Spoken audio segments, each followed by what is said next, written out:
Okay, so this lecture is a bit different. So far we've been talking about hardware, and if you haven't noticed, there has been a strong focus on data centers and kind of heavy-duty hardware that's used to process kind of big workloads. And that's a personal bias. That's because I'm very interested in that kind of hardware. But today we'll do kind of a completely different thing where we'll talk about kind of the most lightweight computer hardware out there and how we can run machine learning on it. So it's actually so challenging that people gave it its own name. They call it TinyML, and so we'll talk a bit about that today. So.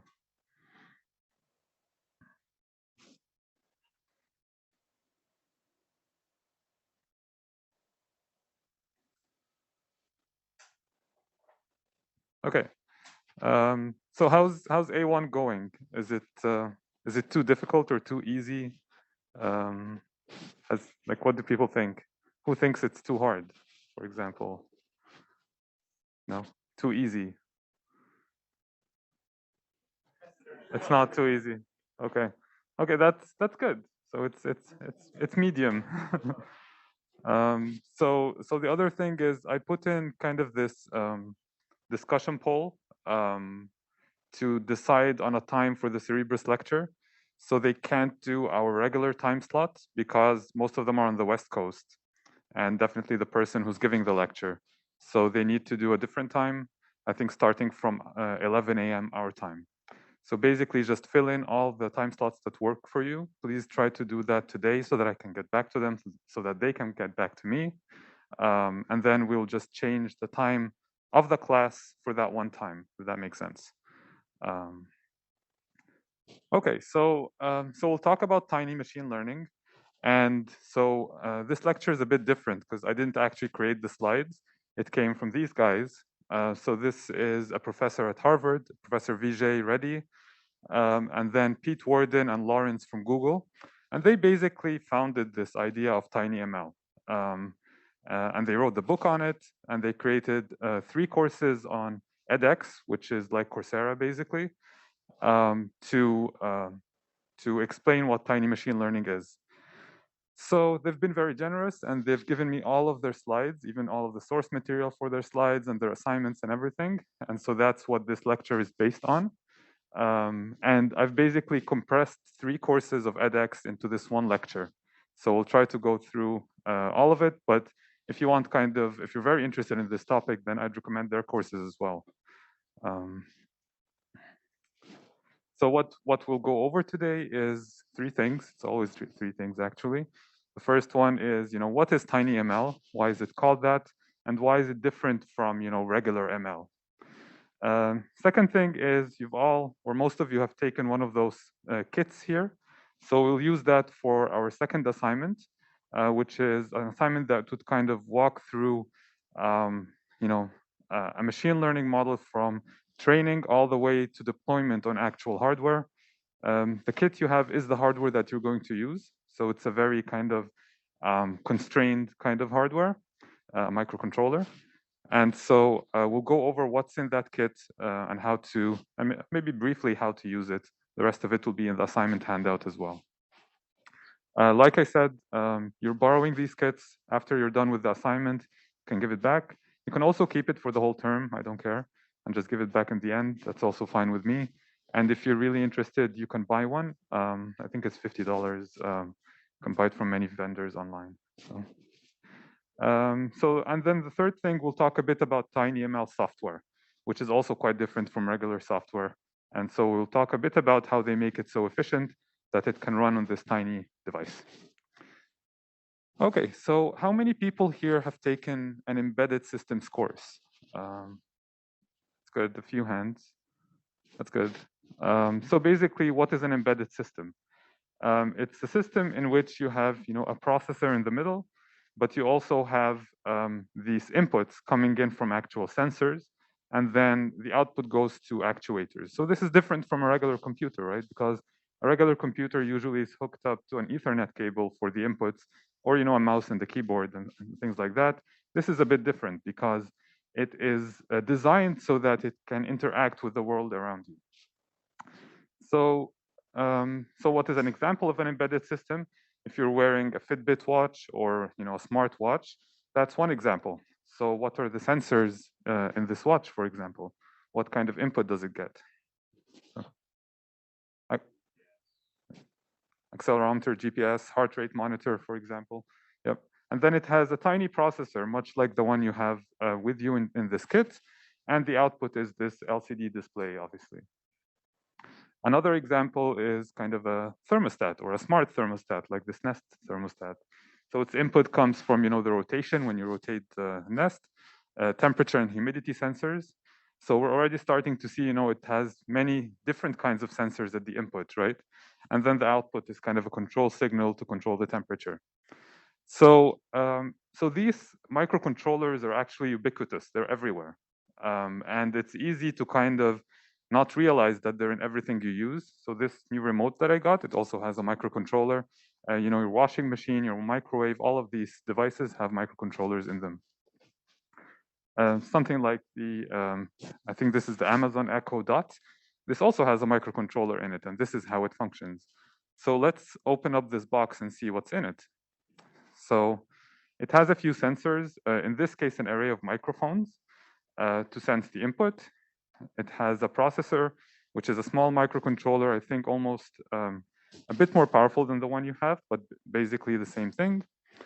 And finally, it has a speaker in the output. So this is actually a very simple system that um, that can be used to create kind of a new product and open a new domain for this market of home assistant devices or whatever it's called. So we've talked about embedded systems, but what is TinyML, right? So TinyML is the marriage of embedded systems and machine learning. So people think machine learning is very important, and it will be the new way we write software. Definitely the new way we make sense of inputs coming from different sensors around us in the environment. And so putting machine learning on embedded systems is what people call TinyML. And so let's talk about this first part, which is sensing the inputs. So traditional machine learning, you really focus on two domains, right? Or two different kinds of sensors, at least. So that's the microphone, a voice or speech sensor, and then the camera, which is an image sensor. You also have some other kind of data that is input to your machine learning model, but they're not really tied to sensors, like text or something like that. And um, so that's in traditional ML sensors, that's what you get. But for embedded devices, you get all of this different wide array of different kind of sensors. So here, we still have speech, we have image, but we also have these three sensors, which together are called this inertial measurement unit. And these are used for many different applications, and they're in every device almost right now, like in your phone, in your smartwatch. I think even in this thing that I'm holding, because it senses where the dot is and allows me to move it on the screen. And so basically, this is a very important sensor because it can be used for many different applications, like movement detection, counting the number of steps, but it can also replace some traditional sensors, like the microphone, for example. So some people have been actually using the inertial measurement unit in those in-ear earbuds, like the Samsung earbuds. So it has a microphone on the outside, but it has an IMU in the inside as well. And so if the sound is coming from the outside is too noisy, they actually switch to the IMU. They measure the vibrations that they can detect inside your ear, and that's how they transmit sound through your earbuds into whoever you're talking to on the phone. And so some people can use this sensor in a very kind of smart and innovative way. I mean, the other very important thing is that even for very small cameras, you get these, the smallest camera you can get kind of for under 100 milliwatts of power, but these IMUs are like an order of magnitude less power as well. So you can put them in these embedded systems without consuming too much power. One other thing about these sensors compared to traditional machine learning sensors is that it's actually harder to interpret or to make sense of all of these inputs so easily. So, for image and for image and speech, you can, look at it and make sense of the data, or you can listen to it and so on. But for IMUs and other embedded sensors, it's sometimes a bit harder. So interpretability is sometimes an issue when you're looking into that, and that's one of the challenges that people face when dealing with those sensors. Another challenge is what people call sensor drift. So does anyone know what that is? Sorry? Yeah, so over time, for example, these sensors that measure vibration or magnetism or direction or so on, they can deteriorate. So they would need to be recalibrated. For example, if you're moving it too much and then something inside the sensor would shift a bit and then it wouldn't work in the same way. So it would always be biased to be, pointing in one direction or thinking it's always moving when it's stationary and so on. So that's another challenge that people need to deal with as well when thinking about implementing machine learning on those embedded devices.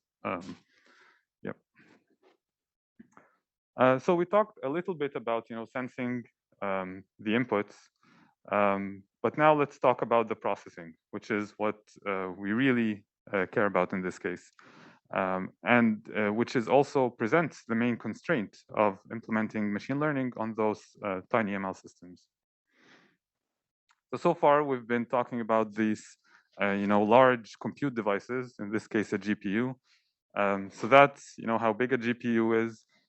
In terms of chip area, if we draw it to scale to other chips that I'll show later, this is how large it would look like. It's complex, it has many elements on the chip and so on. And usually the chip area is in the order of hundreds of millimeters squared, right? But then there's something that's smaller than that, which we can also do processing with. And that's usually found in your phone with like a 2000 milliamp battery or something. And so taking Apple's A12 chip, for example, its size is a bit smaller. It's about 83 millimeters squared, so about an order of magnitude smaller, about 10 times smaller than you'd get in a high-end GPU. The power also kind of scales almost in the same way, or even a bit more. So these GPUs are like 300 watts, while those mobile phone processors are closer to 10 watts in power. And then, you have your smartwatch, and that's kind of the smallest kind of processing that you can do. And in this case, you have this, for example, for the Apple one, they have this S1 chip, and this is what we're going to start to call tiny. It's about 4 times or 3 times smaller than the mobile phone processor, and it's about 30 millimeters squared, at least for the Apple Watch. But there's even smaller. So the smallest MCUs are even much smaller than what you can find in something like a smartwatch. And so, for example, this ARM-powered MCU runs at 48 megahertz. It has 32 kilobytes of flash, and it has 20 pins to interact with the outside world. And it's just 3.2 millimeters. So compared to this largest processor here, it's how small? It's at least 3 orders of magnitude smaller, or two orders of magnitude smaller. So it's 100 times smaller than a GPU, right? And so if we put it on a golf ball, that's how big it is. So that's what we call, tiny in this case. So these MCUs are tiny, but there are billions of them. So as I said, they're everywhere. You almost can't detect everywhere they exist.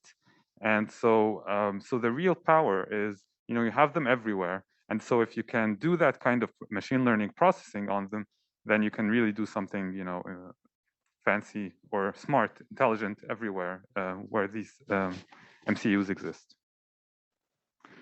Another thing is that if we look at the trends of using MCUs, it's not going down, it's not decreasing. People want to use these MCUs more and more. Like I said, they're creating these new fancy devices like this remote or the Amazon Echo Dot or the Google Home thingy. And these all run on these very cheap MCUs. Because if you look at the price here as well, one of those costs less than $1. So you go into the Google store and you buy this, Google Home thing and you pay $60 and you think that's cheap. The thing inside actually costs 75 cents, right? And it's projected to go down and even become cheaper as the volume of using those devices gets larger and larger. And so people think, this 250 billion number is going to only increase moving forward, thus making it more important. I already talked a bit about power, but if we look at these three chips that we saw 2 slides ago, it's missing the Apple Watch one here, but basically what you get is, from 300 watts on an NVIDIA GPU, or hundreds of watts typically on a large data center chip, to 140 microwatts on these much smaller devices. And so here, you're definitely not plugging this into a power outlet, and you're not using a large battery for it.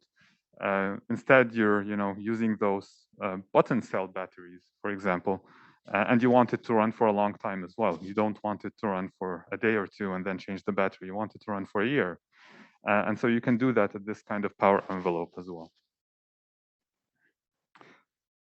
So we talked, about these MCUs as being ubiquitous, being everywhere. We talked about how small they are, like the one in the Apple Watch, and even the smaller one that we showed. We talked about the low power in the hundreds of microwatts or below 1 milliwatt of power.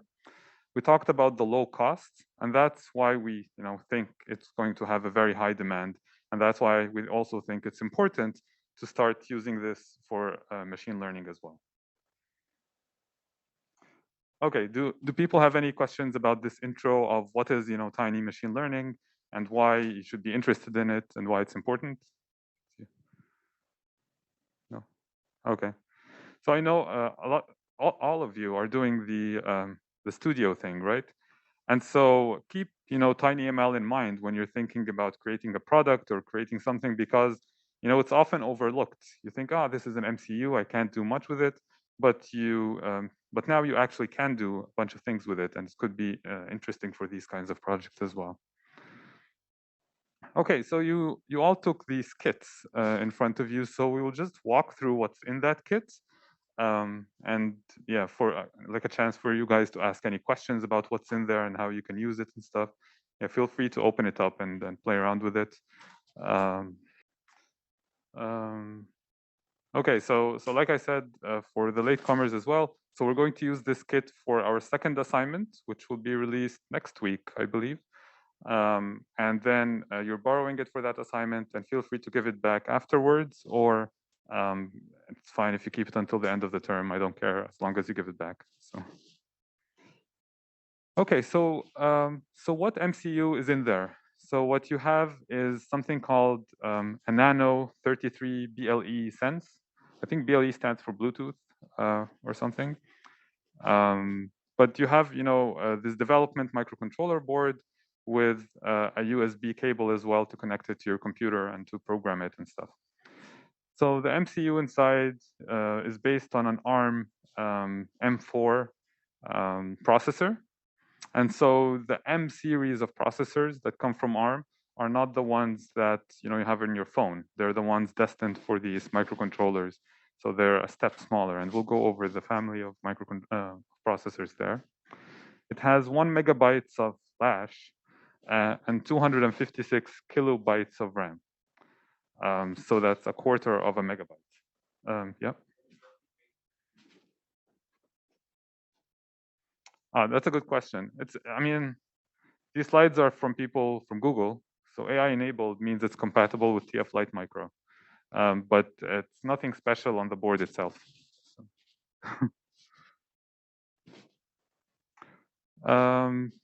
Yeah, like I said, it has a bunch of sensors on it, even though it doesn't really seem like it. It has, color, light, proximity sensor, temperature, and even humidity sensors on the chip. It has a Bluetooth module with application adjacent protocol layers. I actually have no idea what that line means, but you can look it up if you're interested. So here is kind of a breakdown of what's on the chip. So you have this, this is the microcontroller, right? Like even in this small board, this tiny piece accounts for the microcontroller. I don't know how many pins it has, but those pins that come out of it are connected to these various sensors. So it has some pins connected to this USB port for programming. It has some pins connected to a temperature and humidity sensor, a microphone, and then obviously the Bluetooth transceiver as well to send and receive wirelessly. In your kit, you also have this camera module, which we're actually so far not using for the assignment, but maybe, yes, I said so far because I may add a small part in the mental model that I have of the assignment, in which you apply some of the stuff you do during the assignment in an open-ended thing, where you also play around with the camera module. But yeah, but it's nice because this camera is quite small. It's 0.3 megapixels, but you can do a lot with it as well. You can do like shape detection and classification and things like that. But you definitely can't, use it for a self-driving car or something like that. It's too small. And so people have even been just using it as a color sensor in some cases. It's like detect red and detect green, detect blue. And so it's good that, even to this tiny microcontroller, you can connect a camera, but don't expect too much out of it in terms of resolution or even frame per second speed. You also have this breakout board. So the first iteration of this TinyML kit, you actually needed to buy a breadboard. Does everyone know what a breadboard is? Yes, okay. So now you don't need a breadboard because they created this thing for you where you can just connect the MCU board directly on it, and you can connect it, to the power source, to the USB module, to this extra button that they have here, and I think a couple of LEDs, and also to other peripherals as well, those that are included in your kit, like the camera, and other ones that are not included, so it's compatible with a bunch of them. So that's what's included. It's kind of bare bones, and but it has a lot on it when you look at what exactly is on the board and so on. What we will use for our assignment is actually the microphone, and we'll implement a very simple application called wake word detection or keyword spotting, depending on how you look at it. But basically, it will detect a bunch of words and classify them. So if you want to wirelessly turn something on or off, or do the volume up, volume down. So these kind of speech commands, you'll detect them using this microcontroller, and then based on that, you will light up an LED. Obviously, in a real use case, it wouldn't be lighting up an LED, but it would be doing an actual action on an actuator. But for our purposes, that's what we'll do. Okay. Any questions about the board, or we can move on? So these are different embedded systems. In this case, these are the ones that Google actually supports for this Tflight Micro framework that we're going to use. And this table just kind of shows the different specs of those chips and situating our own MCU within those. So you'll see here the clock speed varies a lot between different MCUs. Ours is below 100 megahertz, so it's 64 megahertz, so it's quite low power.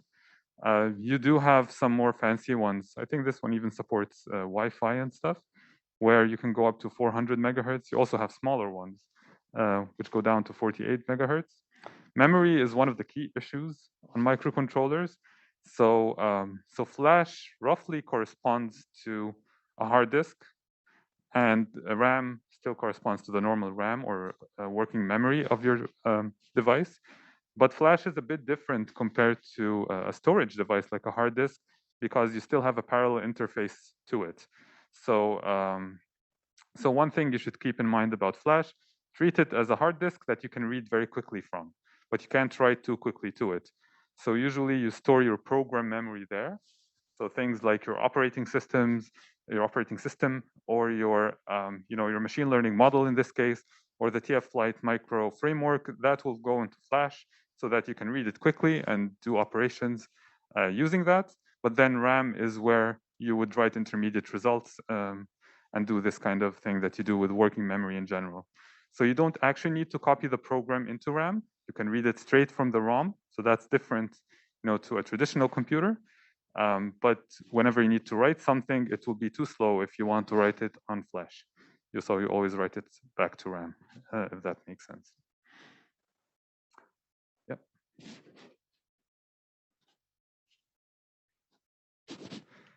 So, I mean, this board and this kit is an educational tool, but the MCU on it can be used in a product, right? Yeah, yeah. These are all called dev boards or development boards. So they're not all for education strictly, but you can get these boards and try out your application before you kind of solder it onto your production device. So, James.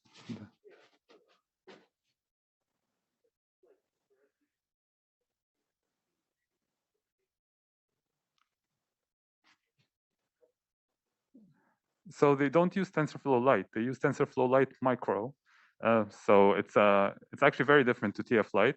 You go through Tflight and then you do an extra step to create something called a flat buffer, which is now deployed to Tflight Micro. Tflight Micro is written in Arduino C, basically. So it's a C++ program. Yeah, does that make sense?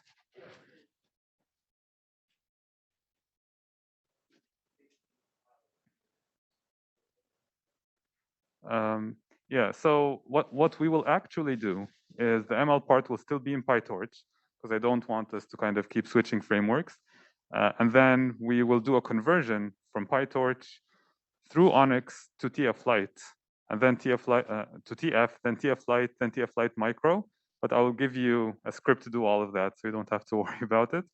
And then we convert it to this something called a flat buffer, which I'll talk about more, which you put on the MCU, and then you can deal with the model that way. Harish?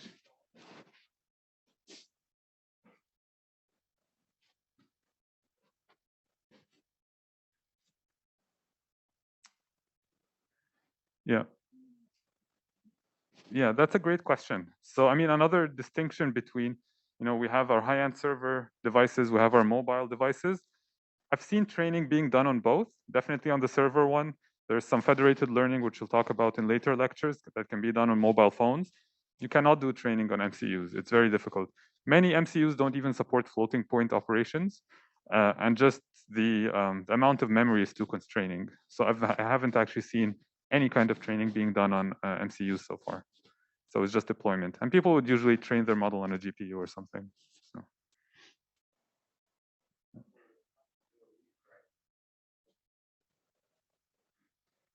Are you writing your own what, sorry?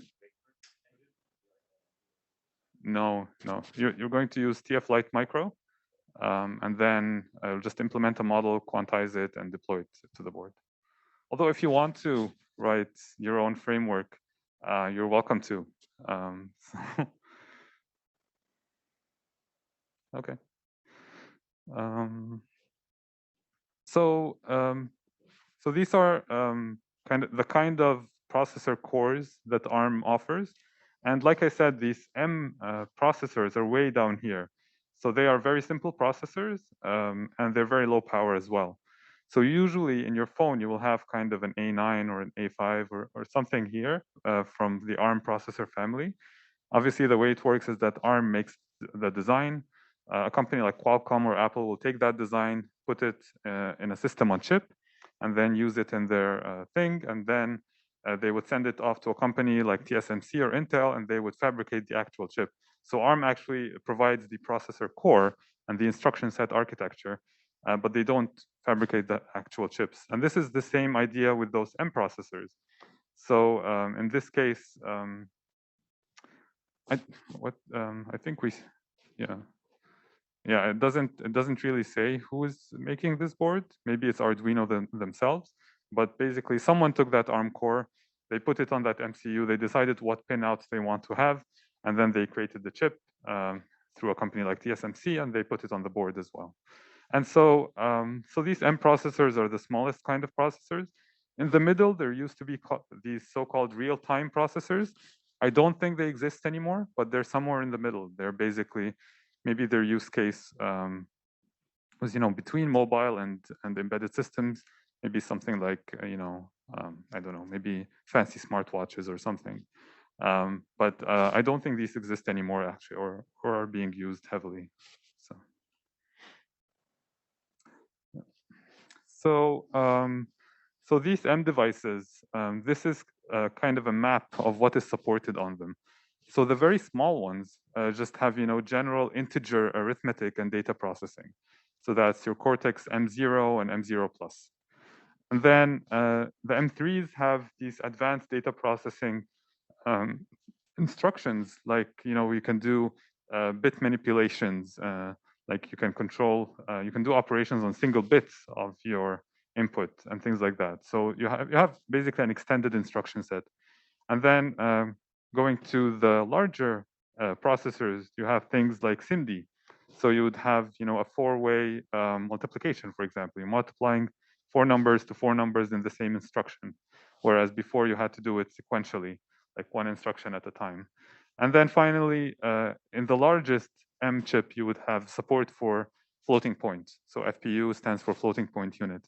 And so in most microprocessors, you don't have floating point support, but maybe in the largest microprocessors, you could have that. I believe the one we have is the M4. Let me check. Does it say here? Yeah, I'll look it up. But yeah, basically what you need to know is that, they really strip down all the features for the lowest power devices. Okay, so we talked a bit about the board. And now I was going to talk more about embedded system software and how we actually deploy these machine learning models onto the MCU. Do people have any questions at this point, or should I keep going? Okay. And so, think of the software as, what sits on top of your hardware to make it work. Usually you have, operating systems and then libraries and an application. But what do you have on an embedded system? And so usually operating systems are things, like Microsoft Windows. Do you think you can run Microsoft Windows out of an MCU? No? Okay. You definitely can't run Mac or Linux or even Android. But we have these specialized operating systems which are very simple and basically just they're a very thin layer on top of the hardware to allow you to easily program it, basically. And some people run microcontroller units bare metal.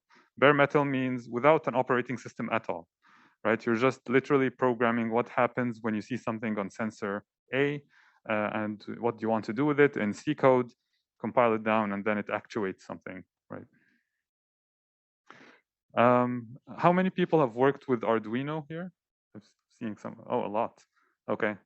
Is it at Cornell Tech or before? Before. Okay, that's good. So yeah, when I was studying this stuff, we didn't really have Arduino, so it was a lot more painful actually. Um, so I'm glad many of you are familiar with it. You have this setup loop, the setup block, and then the loop that keeps running. And that's another thing about microcontrollers. They are designed to be continuously running. Waiting for a bunch of inputs and actuating a bunch of motors or actuators. And so our software stack looks like this. So on the operating system layer, we're actually going to use it on top of this embed OS. And then we have the Arduino software library, and then the Tflight Micro application. And the key consideration here when thinking about software is your memory usage. And so here I'm showing what your memory usage will look like for this keyword spotting application. And so most of it is actually going to be reserved for the audio buffer, just to listen to the input speech and buffer it until we can operate on it. And then, your model will take up a chunk of that. And so making your model as small as possible through things like quantization, compression, and pruning is all stuff that you will do in this assignment as well to make sure that your model is as small as possible, because you really don't have much for it. In this case, it's like 10 kilobytes or something, or 20. Then you have a piece of that memory that has to be reserved for your application and library and framework code as well, which is what's shown in red and blue here. So Tflight Micro has been developed by these guys, this guy Pete Warden at Google and his team. And basically, the way it works looks something like this. You specify exactly which operations you're using. So in TensorFlow or in PyTorch, you have a library of hundreds of different primitives that you can use. Convolutions, fully connected layers, but also transpose and sigmoid, and you have many hundreds of layers. But with Tflight Micro, to conserve memory, you actually define exactly which layers you want to have support for on this deployment. So if you have 3 different types of layers on your model, you specify these 3 layers, and that's it. You don't want anything else to be supported. Then what you do is, or how it works, is that you load the model into this Tflight Micro interpreter. You copy the model inputs into this input data to be able to run the model. So that's where you buffer your speech in some kind of array, and then you run the model through a function called invoke. And then finally, you get the output of that model, and based on the output, you do a bunch of steps that you specify in your C code. And so, yeah, so what, another slide about what Tflight Micro is. It's compatible with TensorFlow, but like I said, we will actually use it with PyTorch. I don't know if the guys will like us for that, but yeah. The key advantage of it is that it's already a framework that we can use to deploy models instead of writing that ourselves. As I said, you have very limited operating system support to begin with on microcontrollers, and so you definitely don't have any built-in. You can't compile like normal PyTorch or normal TensorFlow onto this for sure. So having someone write a library for us is a good thing. It also says here that you don't actually need to have an operating system, and you can run it on bare metal, which is a cool feature to save that extra piece of memory, basically. So that's good. And it's designed to be portable. Currently, I think across those 4 chips that I've showed, but definitely any framework is designed to be portable, to be used on different kinds of platforms. And so, so how do we actually get the model in there? So that's one of the questions.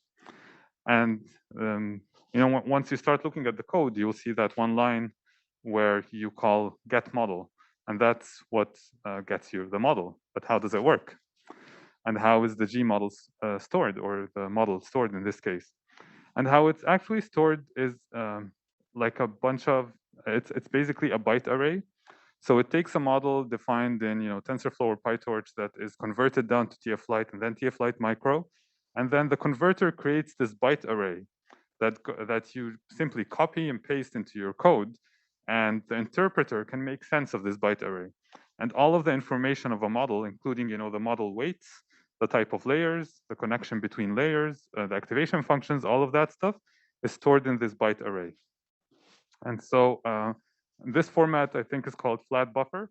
And you can actually read and manipulate this flat buffer in normal Python code, like on your computer, if you want to check what's in the model and so on. But it's also compatible with the interpreter provided by Tflight Micro, and it can be used directly on the board that way. And so, so the steps for us will be, work on the model normally in a machine learning framework like PyTorch or TensorFlow, and then produce that flat buffer somehow containing all of the model information. And that can be understood by the Tflight Micro interpreter on the embedded system. Yeah.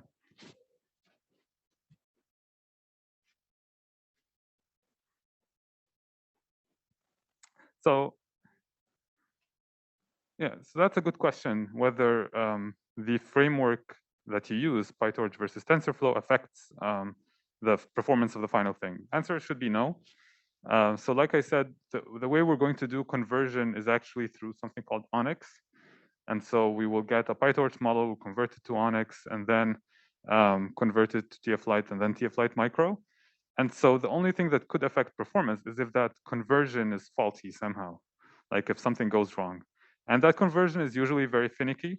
The purpose behind Onyx is actually to have a unified representation that can easily convert between different machine learning frameworks, but it's not perfect. Like it doesn't always recognize all of the layers.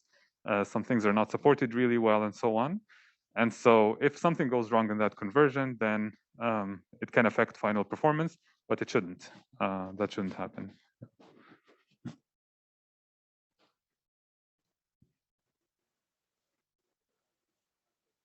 What kind of quantization?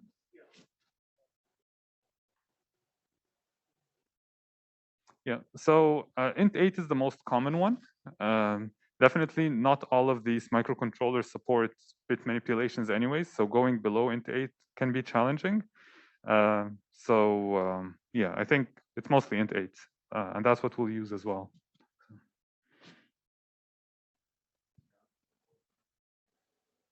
Yep.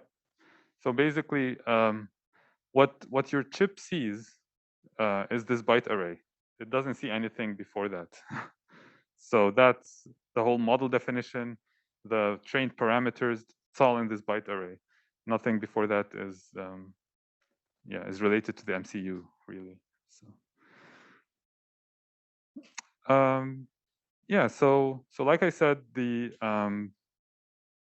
two places where we can store stuff is Flash and SRAM. And again, reiterating that the Flash is used for storing stuff that you only need to read. So you can store your model on there. You can store your program, the framework, and so on. But whenever you need to write something, it needs to go to RAM. And that's a bit different than normal computers, like I said before. And that the reason is because Flash takes more time to write, but there is a parallel interface and you can read from it quickly on an MCU. In this case, you also see the small e next to Flash, embedded Flash. That means it's all on that tiny MCU chip that we saw, like the Flash and the SRAM and the Cortex M something processor is all on that small chip. There is nothing that is connected through the board. Although it's not uncommon to see an MCU connected to an external flash unit as well. So I've seen that and I've seen it embedded. So both cases exist. Okay. So I already kind of said why we should really care about memory, but it's basically because of this very constrained memory limit that you have. And one key consideration here is that it's not just very small memory, but you also need to be able to use that small memory for a very long time. Because again, as I said, these microcontrollers, the use case for them are to be continuously running, continuously sensing the environment and continuously doing processing on it and actuating something like opening a gate or outputting speech or something like that. And so these kind of products are expected to run for months or years, depending on battery and other constraints. And so, a very important problem to solve is memory fragmentation. So, what is memory fragmentation and why is it an issue for MCUs? So basically, let's say that this is, my memory unit. Oh,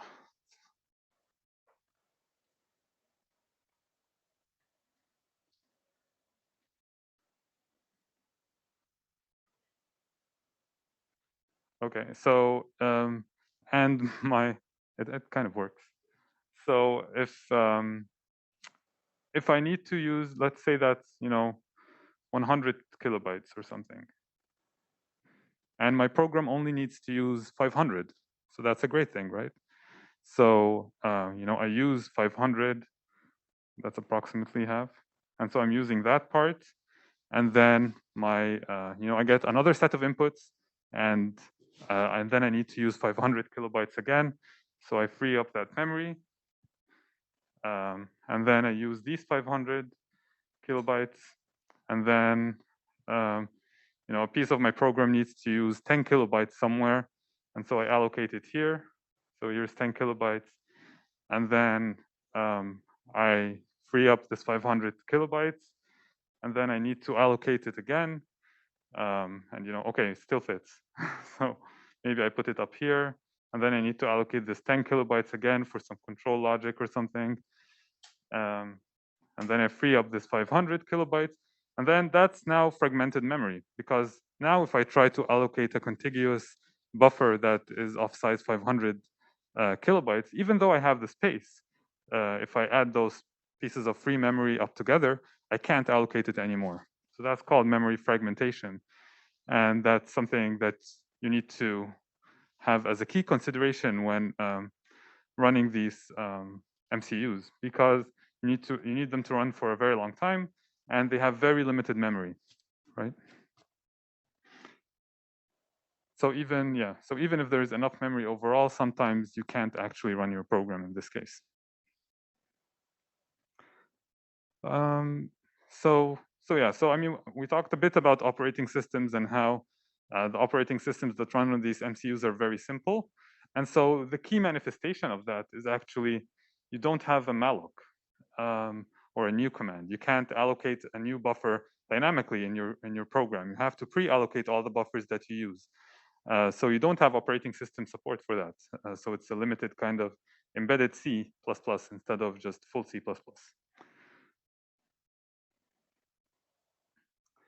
So how does it work in Tflight Micro? And that's another advantage of kind of using a framework, so not to fall into all of these issues and have them handled by the framework. What happens here is that they use something called a tensor arena. And so you basically specify a buffer size, you give it to the Tflight Micro application, and then it allocates it and manages it so that there is never any fragmentation and you never run over the memory limits and things like that. And so, so the framework guarantees that it won't allocate from this arena after initialization. So there will be no fragmentation. It will kind of allocate exactly where everything goes at initialization, and will keep it fixed. It also ensures a clear budget for the memory used by machine learning. So you don't need to use something like malloc or new. You don't need to allocate new tensors or new buffers dynamically. So can someone tell me, how do you choose the size of the tensor arena? So that's definitely one question I had when I saw this slide. So, I mean, any thoughts? That a hand, a half hand? Okay. No? Okay. So I mean, as okay, you have an idea. Yes, definitely. Yeah, so it definitely depends on your model size. But it also depends on other things, right? So things like the interpreter state. I have no idea what that is. So it's something, internal to the framework. And so basically, as engineers, or at least some of you are engineers, the key technique in your toolbox is trial and error. So just give it the biggest number, try it out, see how much it actually uses by profiling, and then go back and make it smaller. So that's how you define the arena size. So give it, it really depends on what operations are in the model, the size of this interpreter state, which if you don't know exactly how Tflight Micro works, it's hard to estimate. And so basically create as large arena as possible, run your program, and then profile it using some function to find out how many bytes it actually used, and then make it smaller again based on that, if that makes sense. So. Okay, so I briefly hinted at the fact that you have hundreds of machine learning operations and primitives now, but you don't need all of those on your MCU while it's running. And so because we really care about this program size, we have not just limited SRAM, we also have this limited flash. that's limiting us in how big our program can be. So yeah, so Flash is also a limited resource. So we want to make our binary really small as well. And so what we do here is that we look at our model, and instead of just supporting all of the operations like conf3d and tanh and normalization, if we're not using them in the model, we just don't add them. So when you're writing the code for your keyword spotting application, you will find that you're only using actually convolutions and max pooling and relo activations. So in something called an op resolver in Tflight Micro, you will specify, okay, these are the supported operations that I want to compile in my binary, and that will make your binary size smaller. By how much? By almost this much. So it's almost cutting it in half or removing a third of the memory here. So in terms of Flash, so this could be the deciding factor between something fitting on the MCU Flash and not fitting at all. It also reduces your RAM usage by a little bit, but like I said, this mainly affects your binary size. Okay, so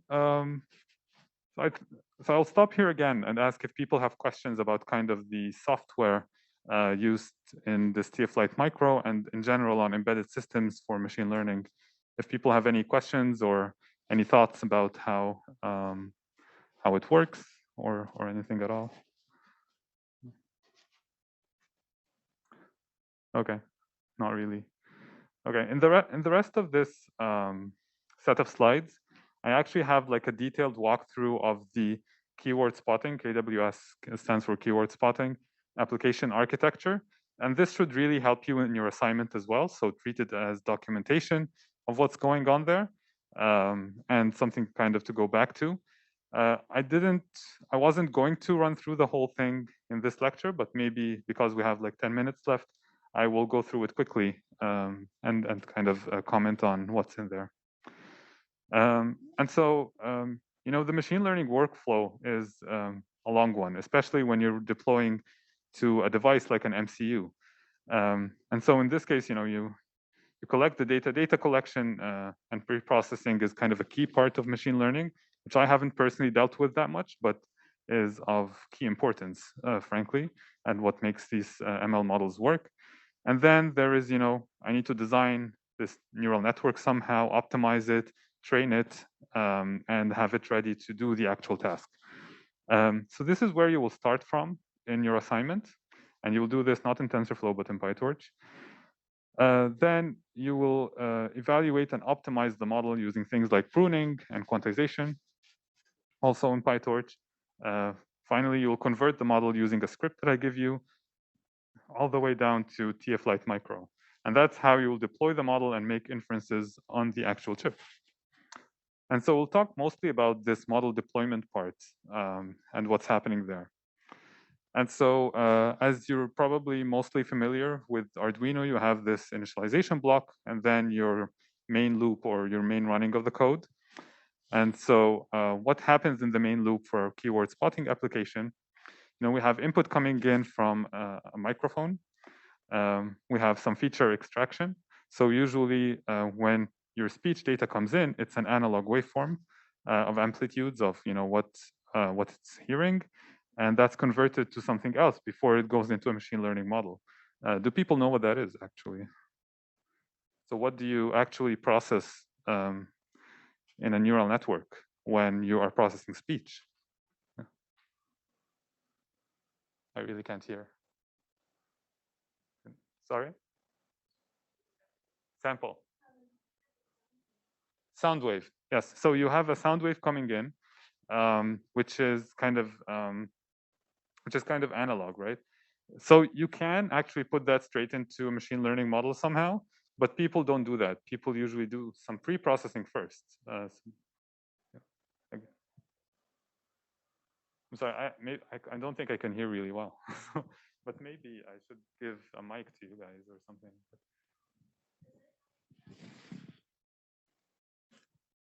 Yeah, so you're on the right track. So so you just said that you create some kind of image out of it, which is actually correct. So there are more hands up, Harish. What do you think? spectrograms. So that's exactly what the image is called. It's a spectrogram. Yeah. So when he said FFT sampling or frequency domain sampling, and, same thing. Okay, yeah, exactly. So that's exactly right. I think everyone had the correct answer. Is we go to some kind of sampling of the frequencies in this speech. We create what looks like a 2D image of it called a spectrogram, and that's what we actually process. So that's what happens kind of in this feature extractor here, or the pre-processing step. Then we run the actual model. So that's running the neural network based on this pre-processed input, and then finally we process the output. Like, what did we actually detect, and what are we going to actuate based on what we detected? So we go through the microphone. The microphone is here, so it's on the actual board itself. So that's convenient because you don't have to connect anything. Audio provider is what buffers the input speech continuously. The feature extractor is, like I said, does the pre-processing. And this is what it looks like coming in. It's a waveform of amplitudes, which is converted through some frequency to the frequency domain, and then something called, I think MFCC spectrograms is what we're going to use. MEL something, yeah, I forgot what MFCC stands for, but somewhat, S3, do you know? Yeah, exactly. MEL frequency substring components. So people have found empirically that works quite well with neural networks, and they're able to extract features from it and detect speech in it quite effectively. And then finally, we're going to run the model, detect what's in that speech. So in this case, is it a yes or a no? So simple binary classification. What we're going to do with that detection, yes, no, up, down. And finally, what we're going to actuate, which is, in this case, LEDs. So we have two LEDs here. One of them is green and one of them is red, and each will correspond to one of the two commands. So that's roughly what it looks like. In the assignment, you won't have to actually write all of that from scratch. So most of the code will be there. We will focus on the machine learning part itself, how to prepare the model to run efficiently there, and we'll do some profiling of how fast it is on the actual board. We'll go back and do some pruning and deploy it again and see if that made any difference. We'll also go through quantization and how we can improve quantization by something called quantization aware training. So we will not actually focus on the embedded systems part, but we'll focus on this part, which is the actual model. So, yeah, I think I'll actually stop here because the rest of this is just a lot of code snippets and more details of the assignment itself, which I think you can get back to easily once you start on the assignment. But yeah, thanks for kind of paying attention, and I'm happy to take more questions if people have any.